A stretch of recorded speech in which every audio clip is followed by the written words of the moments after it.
If you had a chair that could rewind time by 1 minute with just a simple recline, what would you use it for? A man stumbled upon this time-traveling recliner by chance. At first, he only used it to indulge in trivial pleasures. He'd crack open a can of soda and gulp it down in one go. Then he'd recline the chair, and time would rewind, the soda instantly refilled. He repeated this over and over, savoring the cheap thrill of unlimited refills. But soon, he realized the chair's true potential, rewriting the future. He turned on the TV, eyes glued to the Greyhound racing results. After memorizing the winner, he immediately reclined the chair, returning to 1 minute earlier. Place bet, wait, win. His account balance doubled instantly. He went on a shopping spree, clearing out his cart. With this chair, it seemed he'd never have to worry about money again. Yet as his material desires were satisfied, his conscience began to gnaw at him. His memory drifted back to yesterday afternoon, when he'd bought the chair. Across the street, a little girl had been climbing a tree, and he'd purchased the chair, despite the seller's warnings. The moment the transaction was complete, the girl lost her footing and fell, meeting a tragic fate in a car accident. That scene had become his nightmare. Suddenly,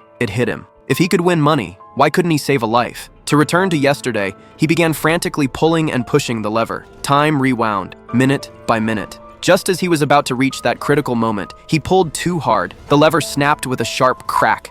When he scrambled to his feet, the recliner had vanished into thin air. Without a second thought, he bolted toward the tree. Just as the girl began to fall, he leaped forward and caught her safely in his arms. The girl was saved. He looked up in relief, only to witness a sight that sent chills down his spine. Across the street, his past self was purchasing that very recliner from the seller. At that moment, a car careened out of control, speeding toward them. It wasn't the girl who got hit, it was him. He had traveled back through time not to change history, but to complete an inevitable loop. He was always destined to be the one who died.